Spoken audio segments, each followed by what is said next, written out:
बच्चों, आज मैं आपको पढ़ा रही हूँ एनसीईआरटी बुक 7 चैप्टर 4 कठपुतली। कठपुतली गुस्से से उबली, बोली ये धागे क्यों है मेरे पीछे आगे। इन्हें तोड़ दो, मुझे मेरे पाँव पर छोड़ दो।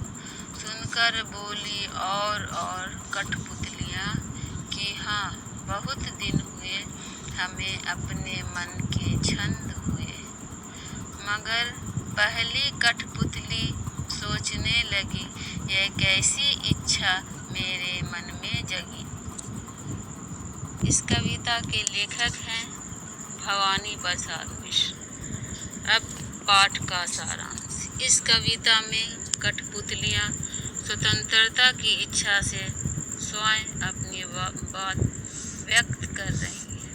उनके समक्ष स्वतंत्रता को साकार बनाने वाली चुनौतियाँ हैं। धागे में बंधी हुई कठपुतलियाँ पराधीन हैं। इन्हें दूसरों के इशारों पर नाचने से दुख होता है। दुख से बाहर निकलने के लिए एक कठपुतली विद्रोह कर देती है। वह अपनी पाँव पर खड़ी होना चाहती है। इसकी बात सभी कठपुतलियों को अच्छी लगती है। स्वतंत्र रहना कौन नहीं चाहता, लेकिन जब पहली कठपुतली पर सबकी स्वतंत्रता की जिम्मेदारी आ जाती है, वह सोच समझकर कदम उठाना ज़रूरी समझती है। शब्दार्थ। कठपुतली, लकड़ी की पुतली या खिलौने की गुड़िया। गुस्से से उबली, बहुत ज़्यादा क्रोधित हुई। अपने पाँव पर छोड़ देना, आत्मनिर्भर होने देना। मंद के छंद छूना, मन की पुकार सुनना। जगी, जगना, उठना, इच्छा, चाह। प्रश्न उत्तर। प्रश्न नंबर 1, कठपुतली को गुस्सा क्यों आया? उत्तर, कठपुतली हमेशा दूसरों के इशारे पर नाचती है, क्योंकि उसे चारों ओर से धागे के बंधन से बांध रखा गया है। धीरे धीरे दूसरों के आदेशों का पालन करते करते वह इस बंधन से थक जाती है। वह स्वतंत्र होना चाहती है, अपने पाँव पर खड़ा होना चाहती है। धागे में बंधना उसे पराधीनता लगती है, इसलिए उसे अपनी विवशता पर गुस्सा आता है। प्रश्न नंबर 2, कठपुतली को अपने पाँव पर खड़े होने की इच्छा है, लेकिन वह क्यों नहीं होती है? उत्तर, कठपुतली अपने पाँव पर खड़ी होना चाहती है, अर्थात उसे पराधीनता पसंद नहीं, लेकिन खड़ी नहीं होती है क्योंकि उसके पैरों में खड़े होने की शक्ति नहीं। स्वतंत्रता के लिए केवल इच्छा ही नहीं, अपितु क्षमता एवं साहस की भी आवश्यकता होती है। कठपुतली जो कठपुतली में नहीं है, उसे यह भी चिंता है कि अन्य कठपुतलियों पर उसके इस विद्रोही कदम का क्या प्रभाव पड़ेगा। सवाल नंबर 3, पहली कठपुतली की बात दूसरी कठपुतलियों को क्यों अच्छी लगी? उत्तर, जब पहली कठपुतली ने स्वतंत्र होने के लिए विद्रोह किया तो दूसरी कठपुतलियों को भी यह बात बहुत अच्छी लगी और प्रेरक लगी, क्योंकि बंधन में रहना कोई पसंद नहीं करता। वह भी अपनी इच्छा अनुसार जीना चाहती थी। वह भी गुलामी के बंधनों से दुखी एवं थक चुकी थी और आज़ादी चाहती थी। प्रश्न नंबर 4, पहली कठपुतली ने स्वयं कहा, यह धागे क्यों है मेरे पीछे आगे। इन्हें तोड़ दो, मुझे मेरे पाँव पर छोड़ दो। तो फिर यह चिंतित क्यों हुई?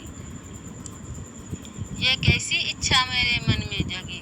दिए गए वाक्यों की सहायता से विचार व्यक्त कीजिए। इसे दूसरे कठपुतलियों की जिम्मेदारी महसूस होने लगी। उसे शीघ्र स्वतंत्र होने की चिंता होने लगी। वह स्वतंत्रता की इच्छा को साकार करने और स्वतंत्रता हमेशा बनाए रखने के उपाय सोचने लगी। वह डर गई क्योंकि उसकी उम्र अभी कम थी। उत्तर, कठपुतली अपने पाँव पर खड़ी होना चाहती है, अर्थात अर्थात पराधीनता उसे पसंद नहीं होती, क्योंकि जब उस पर अन्य सभी कठपुतलियों की स्वतंत्रता की जिम्मेदारी आती है तो वह डर जाती है। उसे ऐसा लगता है कि कहीं उसका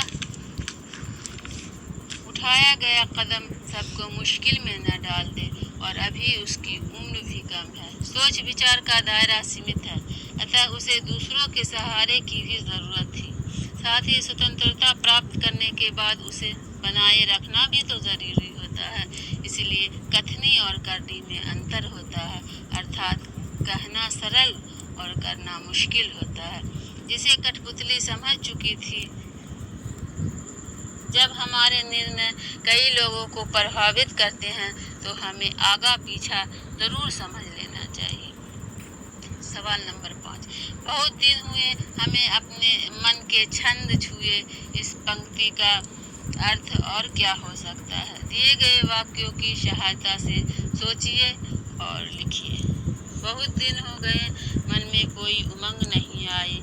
बहुत दिन हो गए मन के भीतर कविता सी कोई बात नहीं उठी जिसमें छंद हो, लय हो।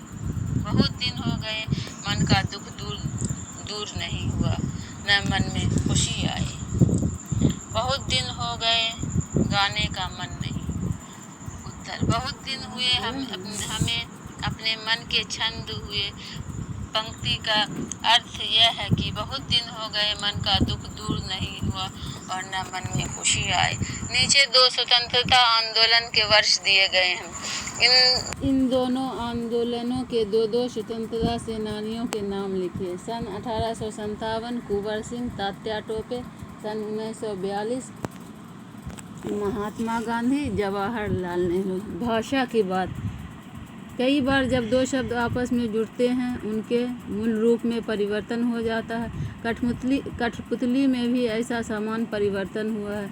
जब काठ और पुतली शब्द 2 शब्द एक साथ हुए, कठपुतली शब्द बन गया और इसे बोलने में सरलता आ गई। इस प्रकार के कुछ शब्द बनाइए। उत्तर: हाथ, हथ, हथ, हथकरघा, हथकड़ी। सोना, सोन, सोन नदी, सोनभद्रा। मिट्टी, मट, मटमैला, मटका। कविता की भाषा में लय या तालमेल बनाने के लिए प्रचलित शब्दों और वाक्यों में बदलाव होता है। जैसे आगे पीछे अधिक प्रचलित शब्दों की जोड़ी है, लेकिन कविता में पीछे आगे का प्रयोग हुआ है। यहाँ आगे का बोली ये धागे से ध्वनि का तालमेल है। इस प्रकार के शब्दों की जोड़ियों में आप भी परिवर्तन कीजिए। दुबला, पतला, इधर उधर, ऊपर नीचे, दाएं बाएं, गोरा काला, लाल पीला आदि। उत्तर: पतला, दुबला, इधर उधर, नीचे ऊपर, बाएं दाएं, काला गोरा, पीला लाल।